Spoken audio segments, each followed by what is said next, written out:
నమస్తే. ది సూర్య ఛానల్కి స్వాగతం.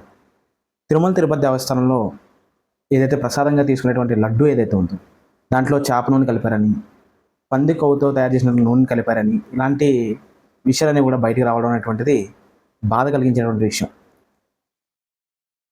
ఇప్పుడే కాదు, గత కొన్ని సంవత్సరాలుగా తిరుమల తిరుపతి దేవస్థానంలో జరుగుతున్నటువంటి అన్యమత ప్రచారం కావచ్చు, లేదా అన్యమత ఉద్యోగులు చేస్తున్నటువంటి ప్రవర్తనలు కావచ్చు, ఉద్యోగులు నియమించడం కావచ్చు, అదేవిధంగా ఈ కొన్ని సంవత్సరాలుగా క్యూలో ఉన్నటువంటి భక్తులకి ప్రసాద వితరణ మానేయడం కావచ్చు, లేదంటే అన్న సంతర్పణ ఏదైతే ఉంటుందో చేసేటువంటి అన్నదానంలో కూడా క్వాలిటీ లేకపోవడం కావచ్చు. గత కొన్ని సంవత్సరాలుగా లడ్డూలో కూడా క్వాలిటీ అనేటువంటిది మాట వెళ్ళేటువంటి భక్తులు ప్రతి ఒక్కరూ చెప్తూనే ఉన్నారు. ఈ రోజున అది మరింత దారుణమైనటువంటి పరిస్థితిగా ఈ రోజున ఊహించలేనటువంటి ఈ యొక్క రిపోర్ట్స్ రావడం అనేటువంటిది చాలా బాధాకరమైన విషయం. అయితే ఎందుకు దేశంలో ఇలాంటి ఒక సంఘటనలు జరుగుతూ ఉన్నాయి? ఎందుకనంటే దేవాలయాలు భూములను కబ్జా చేయడం కావచ్చు, దేవాలయాలు నాశనం చేయడం కావచ్చు, లేదంటే ఇప్పుడు దేవాలయాల యొక్క ప్రతిష్టని దెబ్బతీయడం కావచ్చు, ఒక పని కట్టుకొని చేస్తున్నారా అనేటువంటి ఒక భావన కూడా కలుగుతుంది. ఈ సెక్యులర్ అనేటువంటి మాటను మనం ఎప్పుడైతే ఉపయోగిస్తామో, అంటే సెక్యులర్ అంటే దేశంలో ఉన్నటువంటి అన్ని మతాలు సమానమే అనుకున్నప్పుడు, ఎందుకు హిందూ మతం యొక్క దేవాలయాలు ఒకటే దేవాదాయ శాఖలో అంటే ప్రభుత్వంలో ఉండాలి? ఎందుకు ఆ పరిరక్షణ అనేటువంటిది పేరుతోటి ఎందుకు దేవాలయాలకు వచ్చేటువంటి ఆదాయాన్ని ప్రభుత్వాలు ఎందుకు ఉపయోగించుకోవాలి? ప్రభుత్వాలకి దేవాలయాల మీద ట్యాక్స్ వేసేటువంటి సిచ్యువేషన్స్ ఎందుకు రావాలి? కర్ణాటకలో కానీ, తమిళనాడులో కానీ చాలా రకరకాలైనటువంటి వ్యవస్థల్ని క్రియేట్ చేస్తూ వాటి మీద ఈ యొక్క సంస్కృతిని దెబ్బతీయాలనేటువంటి భావజాలంతో ఉన్నటువంటి ప్రభుత్వాలు ఇప్పుడు నడుస్తున్నాయి. ఇవన్నీ ఎందుకు ఇలా జరుగుతున్నాయి? సో ఇప్పటికీ ఈ యొక్క పీక్స్ టైం ఇంకా ఇక్కడతో ఖచ్చితంగా దేశంలో ఒక పెనుమార్పు రావాల్సినటువంటి సందర్భం ఆసన్నమైందా అంటే ఆసన్నమైంది.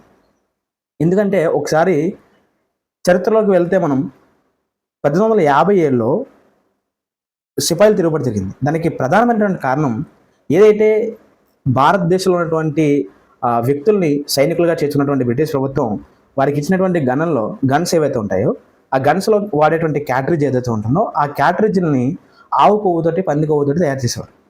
ఆవు కొవ్వుతో తయారు చేసినటువంటి క్యాట్రిడ్జ్ని హిందువులకు ఇచ్చేవారు, పంది కొవ్వుతో తయారు చేసినటువంటి క్యాట్రిడ్జ్ని ముస్లిమ్స్ ఇచ్చేవారు. సో ఆవు కొవ్వు వాడడానికి హిందువులకి ఇష్టం లేదు, పంది కొవ్వుని వాడడానికి వాళ్ళకి ఇష్టం లేదు. ఈ విధంగా మొదలైనటువంటి సమస్య అది ఏకంగా బ్రిటిష్ ప్రభుత్వం మీద తిరుగుబాటుకి తీసుకెళ్ళింది. తద్వారా 1857లో మొదటి స్వాతంత్ర సంగ్రామాన్ని కూడా చూడడం జరిగింది. ఇలాంటి సంఘటన ఇప్పుడు మనం యుద్ధాలు చేయాలని అవసరం లేదు, పోరాటాలు అవసరం లేదు. ఎందుకంటే ఒక ప్రజాస్వామ్య దేశంలో ప్రతి మతానికి, ప్రతి వ్యక్తికి ఇక్కడ స్వేచ్ఛ ఉంటుంది, స్వతంత్రం ఉంటుంది. కానీ మితిమీరినటువంటి స్వేచ్ఛ, వేరే మతం మీద దాడి చేయాలనేటువంటి స్వేచ్ఛ, వేరే మతాన్ని నాశనం చేయాలనేటువంటి స్వేచ్ఛ లేదు. ఏ మతం ఆ మతం యొక్క కార్యక్రమాలు చేసుకోవడానికి స్వేచ్ఛ ఉంటుంది. అయితే ఈ రోజున దేశంలో హిందూ ధర్మం మీద, సనాతన ధర్మం మీద జరిగేటువంటి దాడుల్ని ఖండించవలసిన అవసరం ఉంది. దానికి ప్రభుత్వాల నుంచి యొక్క దేవాదాయ ధర్మాదాయ శాఖ విడిపోయి దేవాలయ పరిరక్షణ అనేటువంటి జరగాలి. ప్రత్యక్షంగా ఒక బోర్డుని ఏర్పాటు చేయాలనేటువంటి ఒక అంశాన్ని ఈ రోజున ఆంధ్రప్రదేశ్ రాష్ట్ర ఉప ముఖ్యమంత్రి వర్యులు శ్రీ పవన్ కళ్యాణ్ గారు తీసుకురావడం అనేటువంటిది ఒక మంచి చర్చ. ఖచ్చితంగా ఈ సనాతన ధర్మ పరిరక్షణ బోర్డు అనేటువంటి దాని మీద చర్చ జరగాలి. ఒక బలమైనటువంటి సభ్యుల్ని ఏర్పాటు చేయాలి, స్ట్రాంగ్ గైడ్లైన్స్ ఉండాలి. అదేవిధంగా ఆ బోర్డు దేశవ్యాప్తంగా ఉంటూనే రాష్ట్రాల్లో కూడా ప్రతి రాష్ట్రానికి ఒక బోర్డు ఉండాలి. ఆ బోర్డులో దేవాలయాల వ్యవస్థ, దేవాలయాలు, భూములు, ఈ ప్రతిదీ రావాలి, పరిరక్షణ జరగాలి. వరల్డ్ హెరిటేజ్ సైట్స్గా ఈ యొక్క దేవాలయాలు, చాలా పురాతనమైన దేవాలయాలు ఉన్నాయి, అన్నీ కూడా తీర్చిదిద్దాలి. తద్వారా టూరిజం కూడా డెవలప్ చేయాల్సినటువంటి బాధ్యత ఈ యొక్క బోర్డు మీద పెట్టాలి. ఖచ్చితంగా ఇలాంటి అంశాన్ని లేవనెత్తినందుకు పవన్ కళ్యాణ్ గారికి మద్దతుగా ప్రతి హిందూ సమాజము నిలబడాలన్నటువంటి అవసరం ఎంతైనా ఉంది. ఈ విధంగా చర్యలు జరగాలని, సనాతన ధర్మ పరిరక్షణ కోసం ఇక్కడి నుంచైనా మార్పు రావాలని మనస్ఫూర్తిగా కోరుకుంటూ, నా వీడియో మీకు నచ్చినట్టయితే లైక్ చేయండి, కామెంట్ చేయండి, షేర్ చేయండి, సబ్స్క్రైబ్ చేయండి.